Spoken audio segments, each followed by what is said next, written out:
Hello, everyone, and a happy Thursday. Welcome to Flower Hour, episode 11. I'm going to be joined today by Julien. We're going to be talking about his childhood, coming from an alcoholic and a domestic abusive household. These are the kind of conversations that I think are needed, and it's so important, simply because I typically always do political things on my podcast at the moment, but I just want to give space to everyone and their story.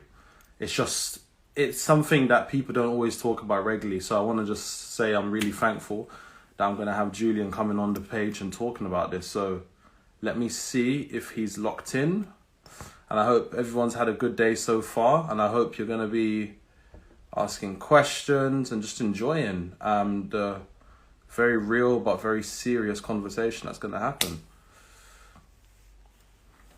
And since it's near the end of the week as well, Friday's coming. Yeah. So let's see if he's seen this. Yes, Julien, jump in.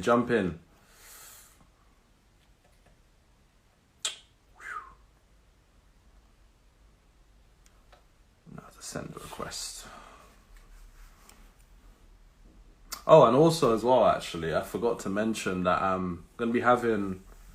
This live is going to probably be continuing for a long time. I'm going to be pushing my podcast onto other streams and other platforms. So hopefully we're going to be going to Apple Podcasts. Hopefully we're going to go into Spotify, SoundCloud, everywhere. So people are going to have the opportunity to be able to access it, even if they can't look into these lives as well. And you can play it in the background as well. Julien, has he got it?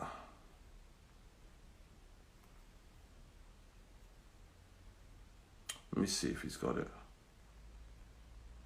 Send a request to jump in.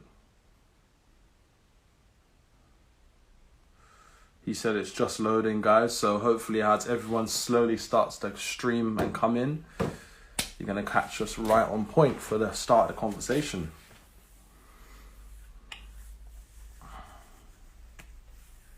Yes, and let's go. We're ready.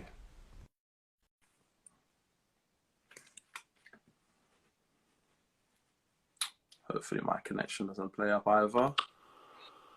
Yes, Julien. Yes. How are you? It's all working. Can you hear me and everything? Yeah, I can hear you perfectly well. How are you, bro? Yeah, I'm good. How are you? I'm good, man. It's been a good day. Had my casting today, as I told you, so that kept me quite busy. But here I am now.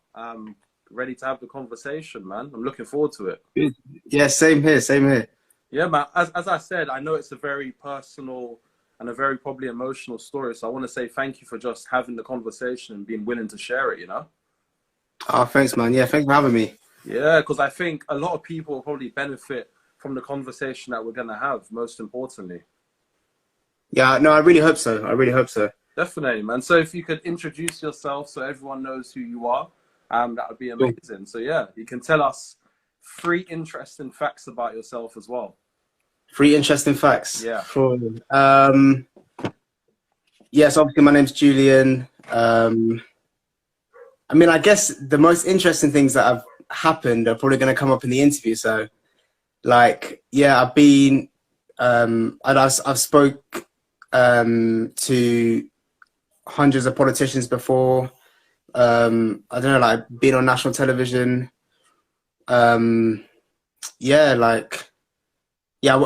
Went to a prestigious school. I don't know. I'm trying to think of other things that are a bit more like trivial. Like, used to play the guitar. I don't know. All right, let's go for. All right, I'll ask you 3 really quick fire questions. What football team do you support? Used to support Man United. Don't follow football anymore. I'm actually quite sad to hear that. I can't lie to you. Who do you support? Arsenal. I'm sorry. I mean, to be fair, last game was pretty good. Yeah, last game. I caught some of it last night. Yeah. Last game. All right, let me go for another one. Where do you fall politically? This is also a complicated one, but I'm happy to talk about it. Now, if we're talking ideologically, I'm more right wing than I am left wing, but I'm not a big fan of the Tories generally. Okay. So come election day, what I usually do is I just read the manifestos, I make a decision based on the policies. Yeah. So I usually vote for a combination of economics and morals, basically, and see which one shapes up the best. But it's usually picking between the lesser of two evils. So okay, all right. on the day. I'll go for one more. Let me think of one more. What's your favorite food? Caribbean. Anything Caribbean. All yeah. right, cool. All right, cool. I'm loyal. I'll take that. Yeah. All right, man. But yeah, let's get into it. I wanted to. So obviously, I found your page via your This Morning appearance. That's when I saw your story, and I found it quite a really emotional story. I think not many people always have the chance to speak about their stories. But if you could let everyone know about your story, I suppose. Yeah. So. Born into a household in Kennington, South London. It was very dysfunctional from the get-go, really. Like, it was one of those households where my mum and my dad weren't getting on very well.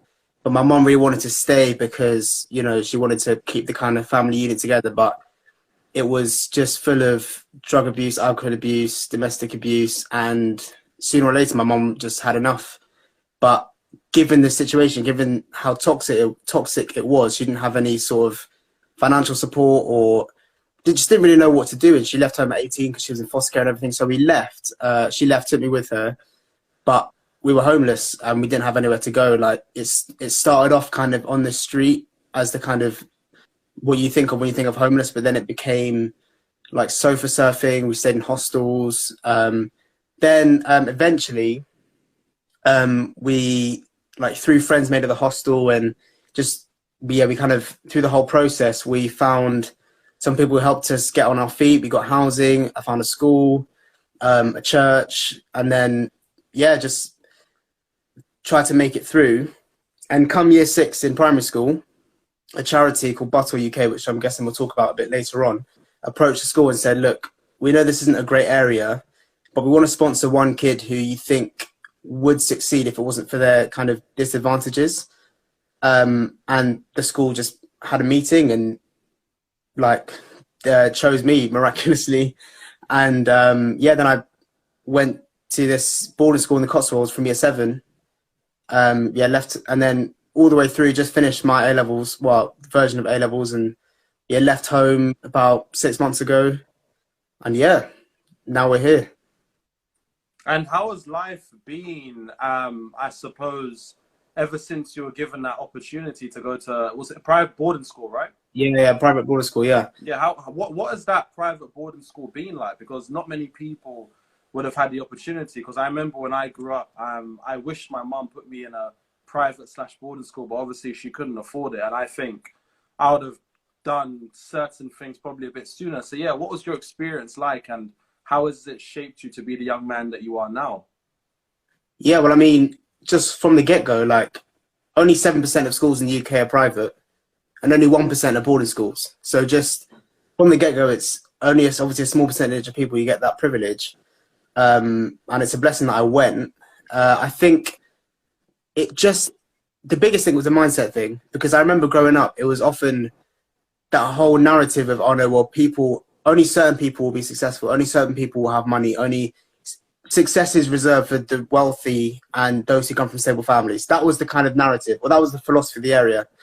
You go to a school like where I went to, and they were saying, no, it's not about socioeconomic background per se. It's how hard you work. It's, the connections you make. Are you a personable guy? Are you, and it just started to become less about where I came from and more the person that I was going to be. And that was something that I never really, it almost sounds silly looking back, but it's just kind of like, you never really think about it. We're all so impressionable as kids.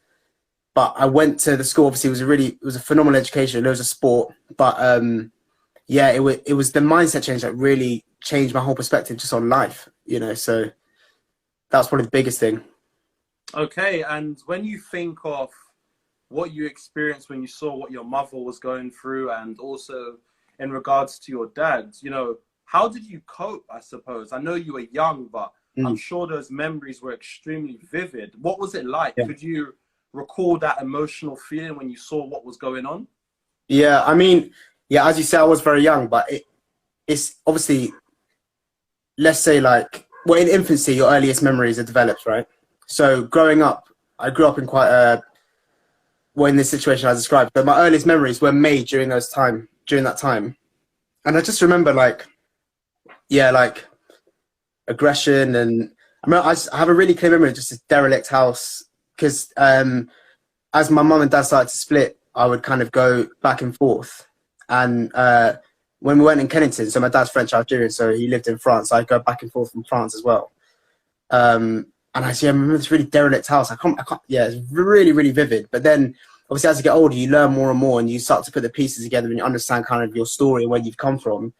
And I guess those were the more pressing things. And the older you get, obviously, the more you learn, the more you're like, the more my mum told me. I met my dad at my sister's wedding a little while ago. He told me lots of stuff. I've got half siblings who have told me things who are older than me, so they remembered more. But yeah, you start to get the whole puzzle. Okay, and yeah. Obviously for yourself, a lot of people, as you said, there's this narrative that the stable family is the only way that you can make it. And when you went to a private school, you realize that it's not about the person that you are, but it's the person that you're going to be. How have you been able to have the mentality and the mindset that you have when other children, sometimes we allow our circumstances to define us? Was there a moment where you were like, my mindset needs to change? Yeah. It was very gradual, I think. But like, I just remember sitting, we have these really, people who go to my school and it's live will know, like, we have these really, often long-winded assemblies where a headmaster will say something to us, or another teacher or pupil, whatever. And so, there's certain occasions I remember where the headmaster would say something, and I just like, oh wow, that really resonated. And it's that combined with just the gradual, like, you see how other people behave, and you meet people's families, you see the way they, even things like spending money, like back in Kennington, the way people spend money in Kennington versus people in the Cotswolds is completely different, you know. And here's the other thing, really, like, just from base, often the reason people's situations define them is because they're frustrated by the lack of opportunity. You see what I mean? So people, you know, it's the same thing. People ask, like, why is the drill scene increased so much? It's not because young people are suddenly way more violent. It's, well, these young, ambitious people, they've got so much, they just don't have any opportunities to manifest that ambition. Do you see what I mean? But I was given the rare opportunity to do that. So I had the freedom to let my mindset develop, whereas lots of people don't. If you're stuck in a situation where you're on the breadline, you need to make ends meet sort of thing, and you have that responsibility from a young age. So you don't have time to think about the kind of philosophy or mindset of how you need to get to, well, how you get to where you need to be, you know. So, and when you think about, when we think about mindset, typically, in my opinion, the developmental mindset is always the best one, and perhaps not to always victimize ourselves, but accept our past for what it is and to move forward into the future. Just how important has your past been to shape who you are now as a young man? Oh yeah, massive. It gives you just a different type of edge, I think. And also, like, when you have big decisions, or you have big, like big goals and targets, when you're coming from a place where you don't have a safety net, like, let's say, for example, I went to the school and I flopped. I'd be back where I was 7 years ago, and nothing would have changed. But for some of my friends, for example, nothing against them, but if everything fails, often the money or the kind of class serves as a safety net often. So coming from where I came from, there was always a bit in me. For a long, long time, I was just very scared of failure, because for many reasons, like, yeah, the safety net thing I mentioned, but also, like, I felt like it wasn't just me who's been given this opportunity, but my whole family. And, like, I felt their pressure on my shoulders, even if it wasn't directly given by them, I just still felt it. So yeah, it was just a combination of those things. I think from early on, I was switched on, but I didn't always know the best way to act on that feeling. But I've always been quite driven in that sense. So when you think about that safety net that perhaps is afforded to those that could financially afford to fail, as you said with yourself, you knew that your family was riding on it. You knew there was other pressures that you had. So how did you remain strong enough to be able to handle it mentally and emotionally. And why I ask that is because sometimes pressure makes diamonds, but sometimes pressure cracks us as well. Yeah. How have 100%. you been able to not crack, but stay so resolute under that pressure? Yeah, I mean, the truth is there are times where I cracked. You know, like we're only human. But I mean, I've been blessed that we do have at the school I was at anyway. This doesn't reflect every private school, but the one I was at, there was a lot of support, and like especially for my circumstance, the support from the charity also filtered through as well. So they wanted to check up on me, like if things were going all right, you know. But yeah, it was basically a mixture of support and I don't know, God's grace. Like, just it's looking back. I don't know. I just kind of did it. I was so busy and I saw all these different ideas in my head, learning so much. Just had the drive and just didn't even have time to crack, in a sense, if that makes sense. You know, it's hard to describe. And when you think about again, there's this concept of what's it called? I forgot the term that I'm looking for. What's it? It's syndrome or an outsider. It's something to do with being an outsider. Impostor syndrome. Yeah, imposter syndrome. That's the one I'm looking for. Did you ever feel imposter syndrome? And if you did, it's not many people rise out of it. Some people allow the fact that they're perhaps the only black person in a room full of white faces to phase them. How have you been able to perhaps stay in the environment that you have and not let it become something that's daunting? But I mean, I had imposter syndrome all the time, even up until my upper sixth, like all the time. But I'm not sure what it was. But every time I had it, it was just almost fuel. It just added it to the fire. Like it just made me more hungry. It's like, well, I've just got even more points to prove. Like, even though I don't necessarily always feel like I belong, it's like, well, let me prove it to someone or whoever that, whether it's that little voice or actually someone. It's like, well, this is just more of a reason to prove them wrong, prove myself wrong, you know. Yeah. And with that, I suppose, recently I was reading David Lammy's new book. I'm not sure if you've seen it, called Tribes, and it speaks about how our need to belong can break society. And I suppose with your need to, I guess if I'm going to guess or assume, the need to belong somewhere, to feel valued, to feel wanted, and to feel like you can achieve something, right? Just how important is it to have positive influences, and how does negativity stay away from yourself, perhaps? How do you allow it to only be positive and nothing negative? Yeah, I mean, in my personal opinion, I think it gets complicated because I read this book and it was talking about the kind of psychology of fear. And the guy's argument was basically like, well, in a lot of ways, fear is more potent than love and than hope, and hate more than love in that sense. But it's not a sustainable or healthy way to live. So I think in a way I was fortunate that I had that kind of fear of failure in the back of my mind, because that was kind of like, well, no, I have no choice but to succeed in a sense. But then also the positive influence was less from me and more from, you know, good friends, good like house staff, house parents. So it basically me just being fortunate. Like, it was less about it was obviously partly mental resilience, but it was less me convincing myself to have positive influence than actual positive influence given by others. And is there ever a fear, perhaps, that the life you grew up in would be one that may repeat in your future at all? Is there a fear? Is there a fear? Because for some people, I remember I saw a very interesting quote that said, there was two sons. One son said, I saw my father drink. He ends up becoming an alcoholic. The other son said, I saw my father drink and, you know, he never drank at all. Just how are you going to ensure that you don't perhaps end up in that kind of situation, or you don't allow others to influence? I suppose you don't allow others to see what you've gone through and to think that they can't make it out. I think there's just too much at stake. Like, I've been through too much. I worked too hard to let my beginnings overcome me. Do you see what I mean? Yes. There's too many people who need to be helped. There's too many people who need to also benefit from these sort of programs for me to kind of like roll over and let my situation win, if that makes sense. Like, yeah, like it almost sounds dramatic, but literally whatever it takes, I'm not ending up back there. Like once you experience it, it's not even on the table. You know, it's not an option for me, the way I see it, to be honest.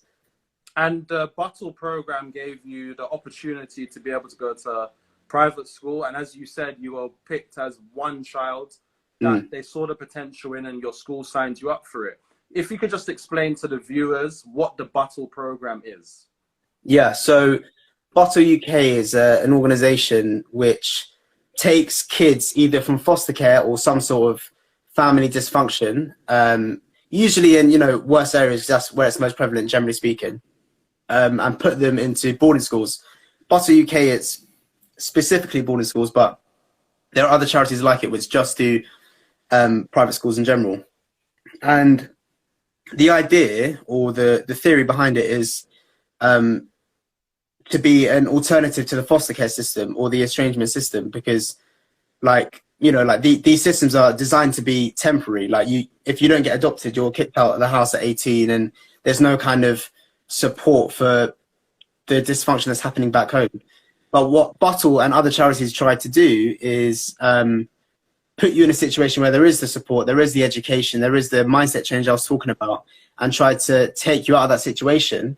And then once you're out of the situation, you're in a much better position to help those around you. It's kind of like a ripple effect. You know, if you drop something into water, you get that whole ripple effect. It's the same sort of idea with Buttle. And it's one of the charities which form a bigger umbrella scheme called BSP, the Boarding School Partnership. And they're all together trying to promote and enact this whole idea. And it's grown quite a lot in the last few years. It was quite small when I first started. Well, not that small, but relative to now, it was quite small. So that's why I was the only one in my school. But they've done it to a lot more kids now, which is really good, and it's still growing. And typically, there's been talk about the abolition of private schools, and I want to know, as somebody who's come from a background where you wouldn't have been afforded the opportunity, but thanks to Buttle, you had the opportunity to go to a private school. Yeah. How do you feel about people speaking about abolishing private schools? Because there's a conveyor belt of individuals with very similar ideologies that go into politics, and they don't change the way society operates. Well, this is the thing. When it gets political, this is where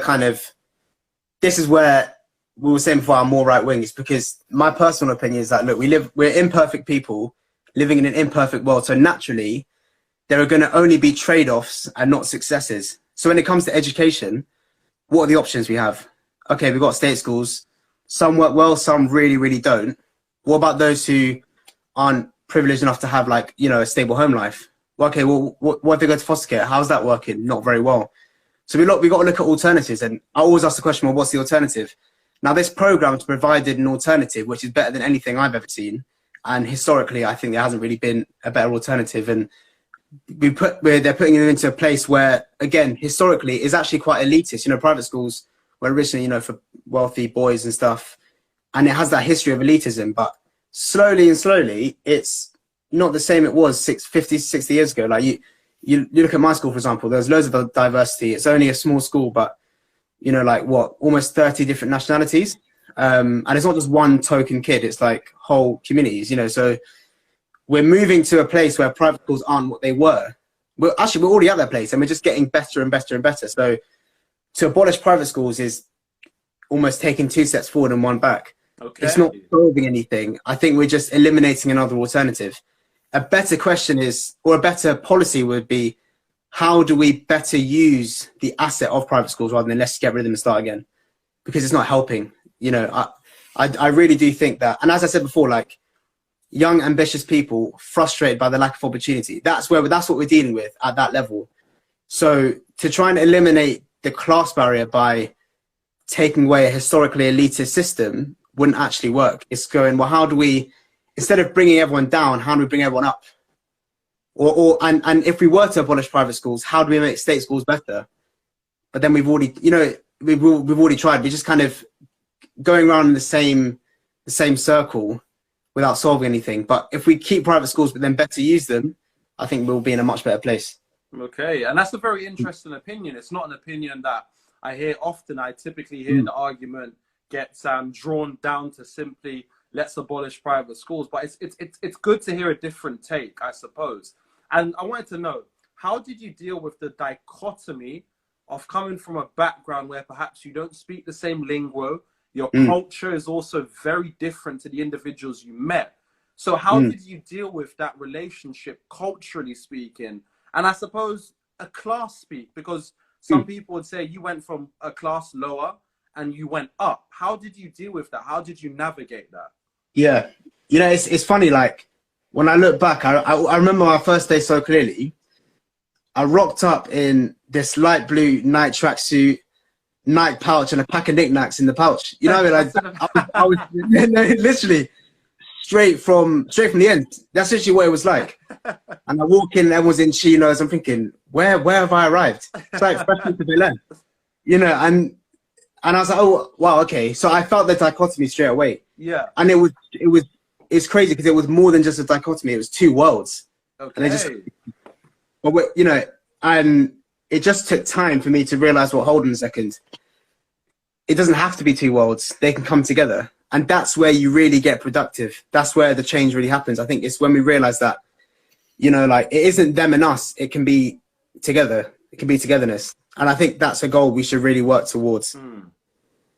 Okay. And again, my fear with politics nowadays and just, I suppose, interpersonal relationships is that it is typically them versus us. And I think there's a lot of reasons for that. And it's good to hear somebody speaks in the sense of we can come together and we can find, I suppose, a commonality in our differences, right? Yeah. So when we think about the commonality in our differences, did you find any similarities with your experience of the ends compared to their experience, which is a completely different world? Similarities, as in A. Not really, I'll be honest. I'll be like, I'm not gonna lie to you. Like, like language, culture, class, opinions on stuff, sport, everything was different. But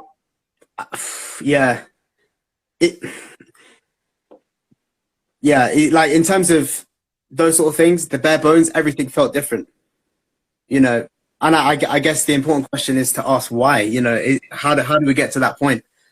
Everything was just, completely different. I can't actually think of, like year 7, my first year, what did I really have in common? Not really, like not really anything, really. Like, I can't even think of one thing. Oh, wow. Yeah.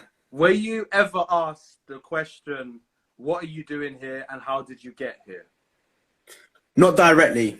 Okay. Indirectly. Like you know, it's kind of like, oh, is it cut out?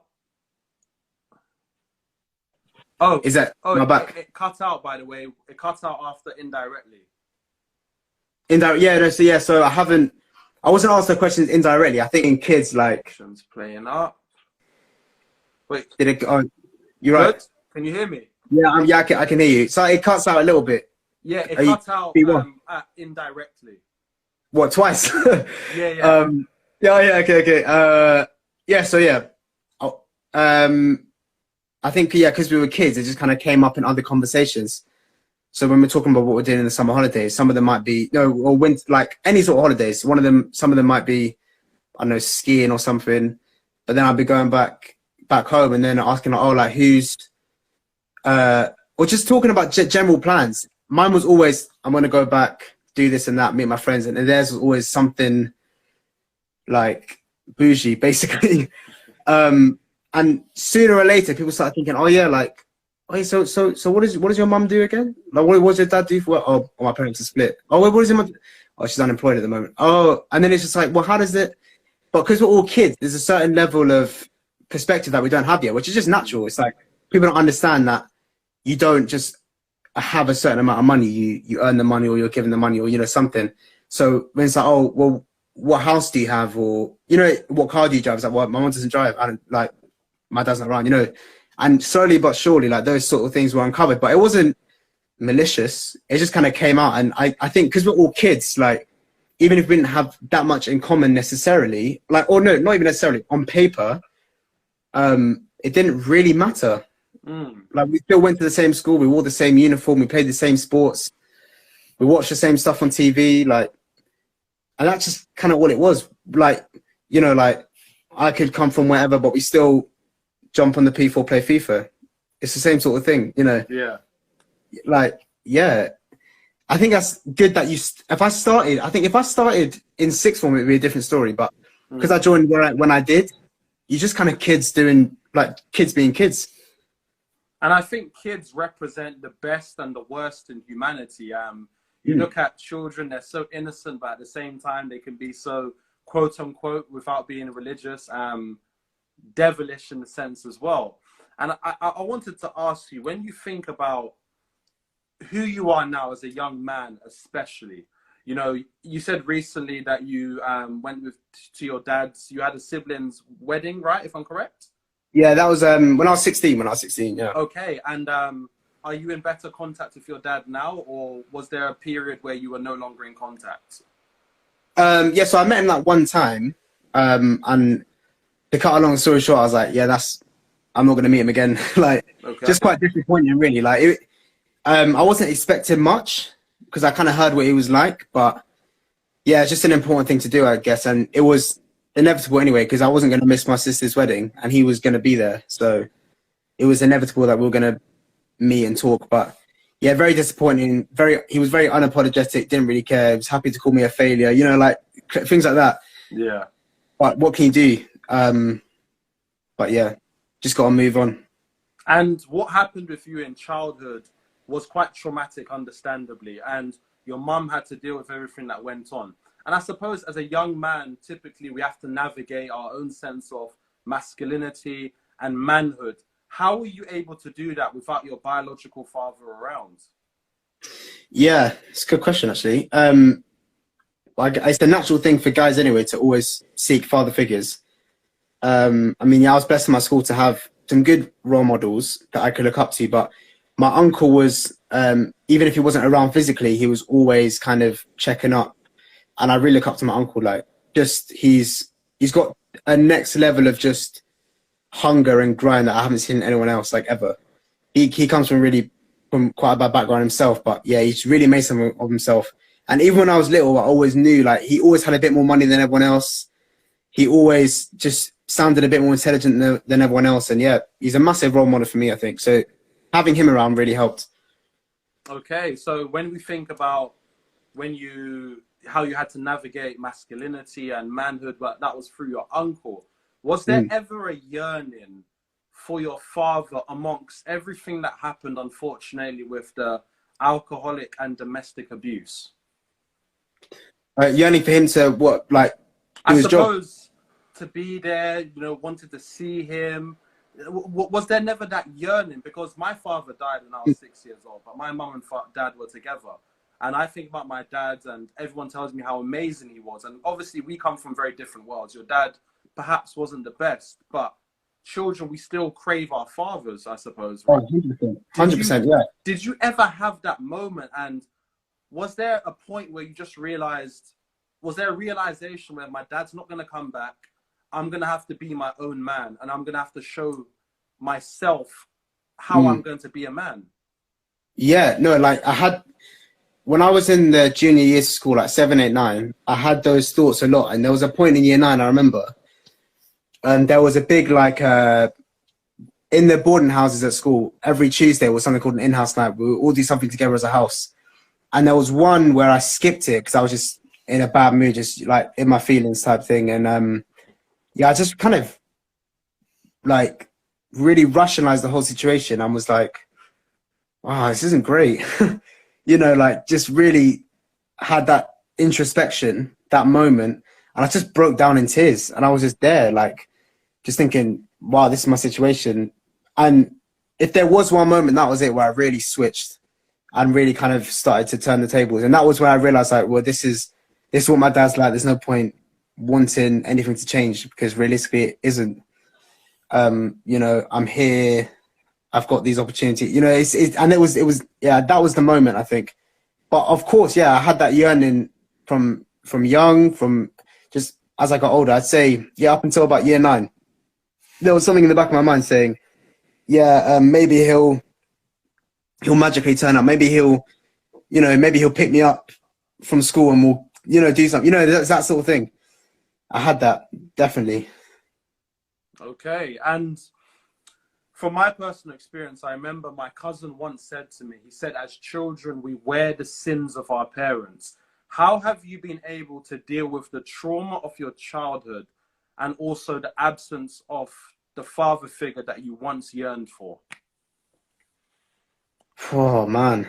Some serious questions. These are good questions. Yeah.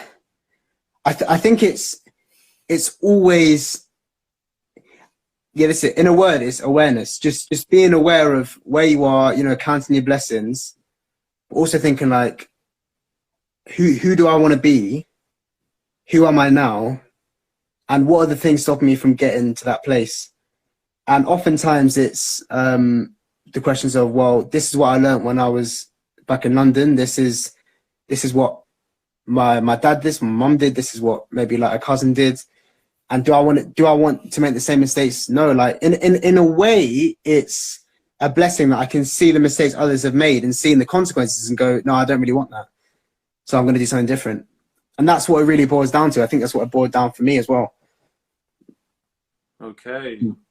Because I think we forget childhood is so pivotal. Childhood shapes us to become the individuals that we are. And sometimes it is so predeterministic that no matter what some people try to do, they can never come off the path that was laid for them. You came off that path. You came off that path thanks to your mindset and also thanks to the organization that gave you opportunities. Then you also had your uncle that was a father figure. Were there any other factors around you that were constant reminders that I can't give up, number one, and number two, I've got to do better for myself and my siblings and perhaps also your mother? Well, for me, obviously, I know this isn't the same for everyone, but I'm a Christian, and that there was pretty much everything. It was the foundation of my being, pretty much. Like in my head, I could only fall a certain distance because that was always there to kind of keep me up, so that really was a massive help. And as I developed as a person, my faith also developed, and I think it's been a real cornerstone of my life, really, growing up. And it kept me sane, it kept me healthy, it kept me driven. So that was one of the other factors, and probably one of the biggest, I'd say, or if not the biggest. And when did you find Christianity, and just how important has Christianity become in your life? Yeah, so when we first stopped being homeless, the people who took us in were from a church. So I think that really helped.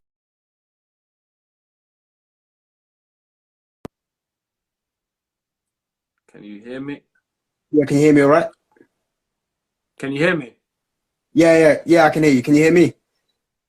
Julien? Hello? Sean? Can you hear me? Yeah.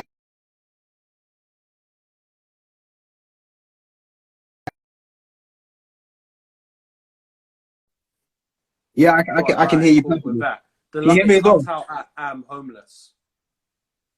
Yeah, okay, perfect. Yeah, so those who took me in were Christians. All right, cool.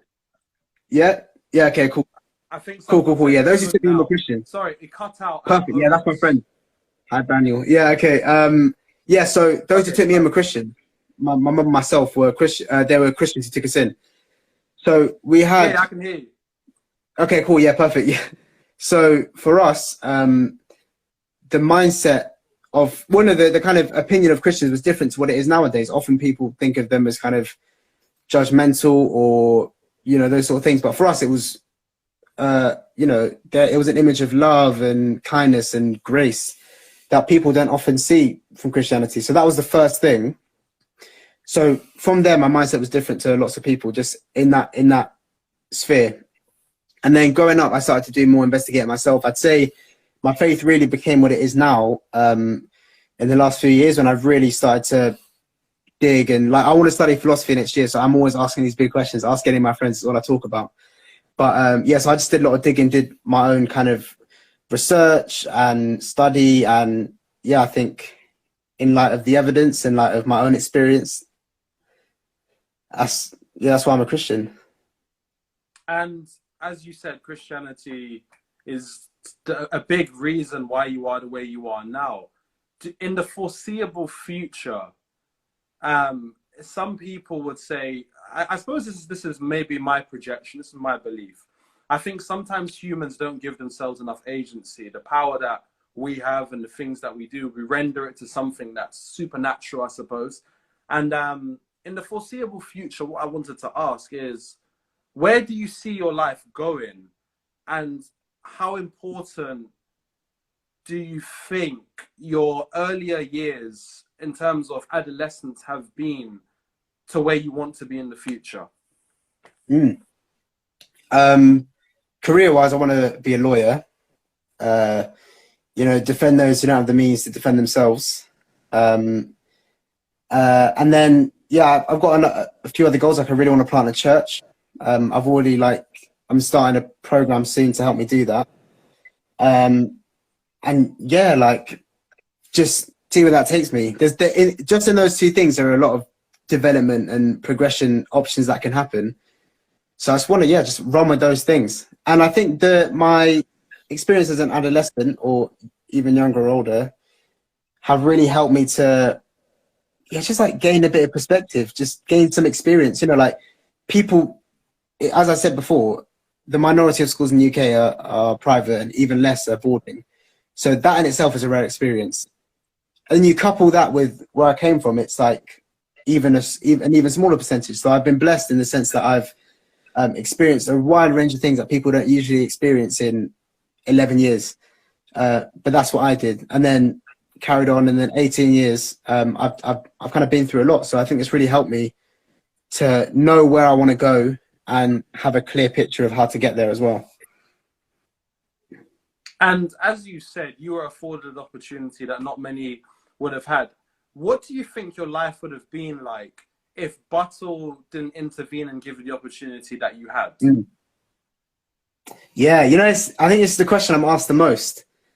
And in a way, it scares me because I look at, lots of my friends that I grew up with in primary school, and what they're doing now is, illegal to say the least, and yeah, I just worry where I would have ended up. And it's such a loaded question in a way, in an interesting way, because there's so many variables.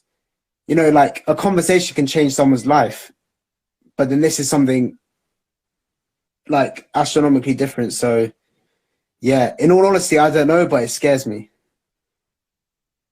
Okay. And I suppose you're in a better position now, because I also saw in the interview that you had with Good Morning that you were hoping to go to Oxford. What's your plans with that?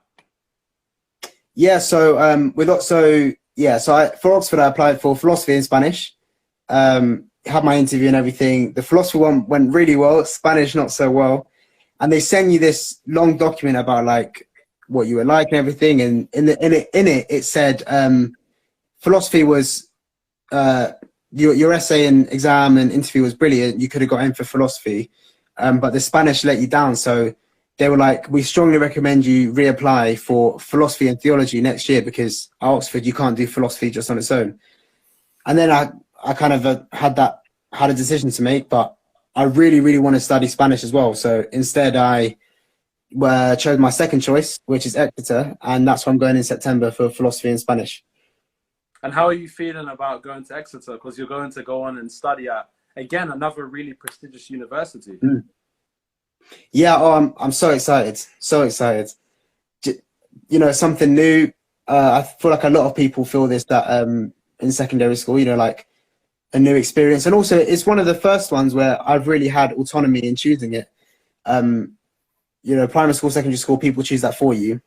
Now I get to choose my course. I get to choose the university I want to go to. And yeah, I'm really looking forward to it. And I suppose with your siblings as well, they're going to really look up to yourself, Julien. I think you've gone on to do absolutely amazing things. Yes, you were given the opportunity. Yes, there were things that were given to you, but it still takes hard work. And as you said, you forged a mindset not many would have. You've had experiences. There's been variables you could have changed. You've gone through a lot. With your siblings, just how important do you think what's happened to you has been and how you've dealt with things has been for them? Yeah, I mean, I almost wish I could get my brother on here now. He's been through like so much, you know, and he wasn't gifted the same opportunities that I was. So yeah, he lives in Croydon. I see him I see him quite often, and he's got 2 kids. So yeah, I got like nephews and nieces and stuff. And same with my sister, she's got kids.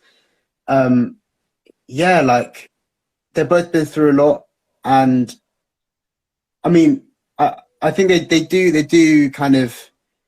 I think they are proud of what I've done and achieved and stuff, but in the same way, I'm proud of them and what they've achieved in light of what they've been through. There's a nice reciprocity between us, which I quite like. But they're all older than me, yeah, and they've all got kids. Okay, so were you the youngest? Because I assumed you had younger siblings as well. Yeah, no, yeah. So yeah, I was the youngest, and because they're all half siblings. Okay. Yeah, so they've got a different mum to me. Okay. So my dad's much older than my mum. My mum's like literally just turned 40. So and he's much older. So, yeah, so they're the oldest one's like in his 30s. So yeah, different mums. And when you think about that dynamic you have with your siblings, as you said, they're proud of you. How does your mum feel about everything that's happened? And why I asked that is because I suppose you saw everything at your age, and as we've just said, you're the youngest sibling. Just how cohesive has the relationship become with yourself and your mother? Yeah, well, my mum was never that close with my siblings, and I only reconnected with them at quite a late age, about 15, and I've only now started to become quite close to my brother, being like 17, 18. I got quite close to my brother, but yeah, in terms of myself and my mum, yeah, we've got a very, very complicated relationship. Like, she's still working through a lot of things, as you can imagine. And yeah, I want to do it justice. I won't get into it too detailed, but yeah, you know, very complicated. It can be quite unhealthy at times, which is why I moved out, to put it short. But yeah, it's much easier to help when you're on the outside than when you're on the inside. So I just hope we can improve it in the future. Absolutely. And what would be your advice to other people that have gone through what you've gone through or something similar? What would your advice be to them, and how would you tell them that there is light at the end of the tunnel? Yeah, I mean, I wish someone had told me this as well. When you're in a bad situation, generally, you just feel inundated with just problems and mess and everything. It's like there's no way out. You can't see, as you said, the light at the end of the tunnel. The advice I would give is really try and think. Like, it's hard to always to separate emotion from rationality, but if you can really think and go, right, what can I control in this situation, and then change that, and then see how your situation changes, because often you can actually change more than you expect. And then when you're left with the rest of it, you just got to, you know, really be like resilient, and you know, like the whole thing of gold's refined through fire. You know, like these sort of things produce perseverance and resilience, and they're almost necessary for that. So I guess having that in the back of your mind as light at the end of the tunnel, and being reassured that you're stronger than you think and you really can get through more than you expect. And also keeping good people around you is nothing worse than, if you're in a bad situation, having bad people around you to make it worse. And that's another one of the things you can control. If you choose your friends, so yeah, choose good ones, you know. And how important have your friends and your support network been to become the Julien that I'm even able to speak to now? Mm. Yeah, I've got great friends. Hopefully, I think some of them are on this now, but yeah, no, I'm blessed. I'm blessed with my friends. Yeah, I mean, that's it really, you know, like they're there for you when you need them and when you don't, you know. So, yeah, I'm very grateful for them. And I remember you were saying that some of your friends back in your area, some of them are doing things that are illegal. Then you've got really good friends, as you said, that are going to be tuning in now. When you look at the comparison with the different paths both of your friends have gone down, perhaps would you take any advice that you have and give it to those who haven't gone on the per se straight and narrow? Mm. Yeah, I do think it's a lot of it is about perspective, because let's say the ones back in London, they're like treading water, just trying to make ends meet, trying to survive, trying to do what they can, trying to be resourceful. But people that I met at school, they're standing outside of the pool, they're looking down at everyone else. You know, like they have that freedom to kind of express themselves and to make something of themselves, which other people don't really get, which is in itself a privilege. So I guess it's just it does come down to mindset in lots of ways, but I guess the advice I would give is just trying to keep in mind that that privilege isn't only reserved for those people, and don't give up on trying to get there is what I'd say. But I think it's an oversimplification to say, oh, well, if you are doing bad things, then just stop doing bad things and do good things, because it's not the reality of it at all. You know, like, I guess we're fortunate enough to live in democracy, and if by some chance we suddenly get a good leader, then vote for them, and hopefully they can improve situations of those in those situations. Those in those positions, and then maybe they can provide more opportunities. But it is a bad situation, and that's what makes it bad, because every alternative is also bad. So yeah, just keeping that hope in mind. And with, I suppose, every action also has a consequence, whether it be good or bad. I don't think there's ever such a consequence that is utterly neutral, I suppose. And I wanted to 100%. find out, was there ever a moment where you wanted to go down another path that perhaps provided you with instant gratification, as opposed to the path you've gone down, which is more delayed gratification? Oh, 100%. Like if before I started to, so as the situation with my mom got worse, I started to stay at her house less and less. But before that happened, I remember going back, and like, you go in, there's no food in the fridge, there's no electricity, we don't have Wi-Fi, hot water's off. It's just kind of like, we need money. How do we get money? Well, I know a quick way. I know my friends who can show me a quicker way. So it's those sort of options that were there, and that I really did consider, just because of the severity of what was going on at home. But yeah, it was just, often it was at that last hurdle, but it was just telling myself, and I know for a fact that if I wait 10 years, I'll be in a better position. And if I do this now, it really won't help me for that long-term goal. I'm always got to think long-term. Short-term isn't always helpful. And I think it's a mentality that some of us can afford to have based on our situation. It's a mentality that some of us seek out due to the dire needs of what's happening. So I would love to just get a last word from you, I suppose, of who you are now and just what the future holds for you. You know, if there's anything you'd want to say to anyone watching or anyone who's going to watch, what would you say to them, regardless where they're from, their background, religion, race, class? What would just be your advice all across the board? Yeah, my advice would be, hard work pays off, and not always in the way that you think it will pay off. Like, people think, well, if I want to learn a lot of money, so let me work as hard as I can to get there. Oh, I failed, but look how much I learned. It's those sort of things, and that's part of it. Just thinking, yeah, let me work hard at every situation I can. Put extraordinary effort into ordinary things. That's the first thing I'd say. Okay. Second thing is, keep good people around you. You know that whole saying of "show me your friends, I'll show you your future." That's true. Yeah. Do that. Also, like, read. Genuinely, like, I've really one of the another thing that the school's gifted me is my love of reading, and it changes your life. Like, you know, if we look historically, the biggest tool of oppression was ignorance. Happened in the Soviet Union, happened with slavery, but the educated mind is the free mind. So educate ourselves and educate others around us, and we'll be in a much better place. And then finally, I just say, like, you know, like Tupac says, like, keep your head up. Things can always be worse, and you never know that you're at a peak. Like, obviously, life goes in peaks and troughs. You never really know you're at a peak until you're in a trough.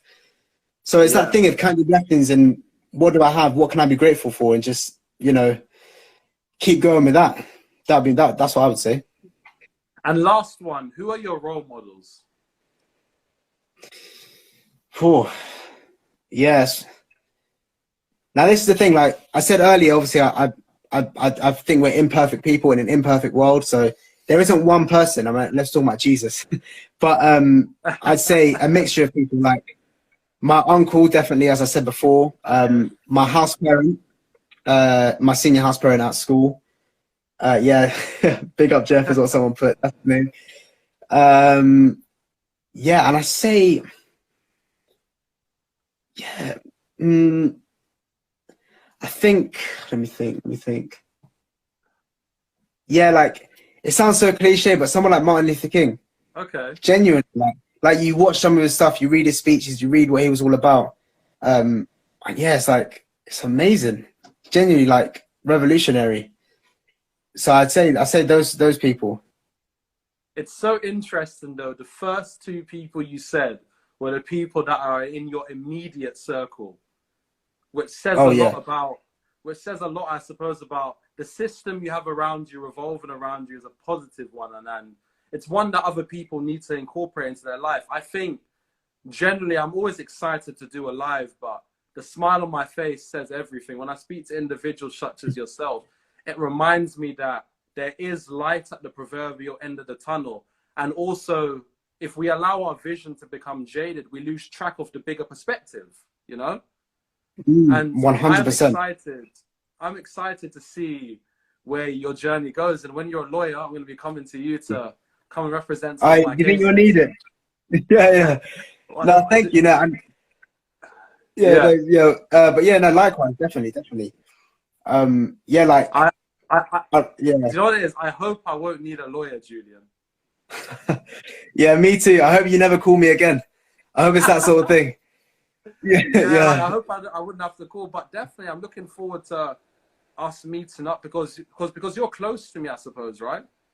Yeah, very. Like, where I moved you from Kennington was Roehampton, like Auburn Square, right opposite the U.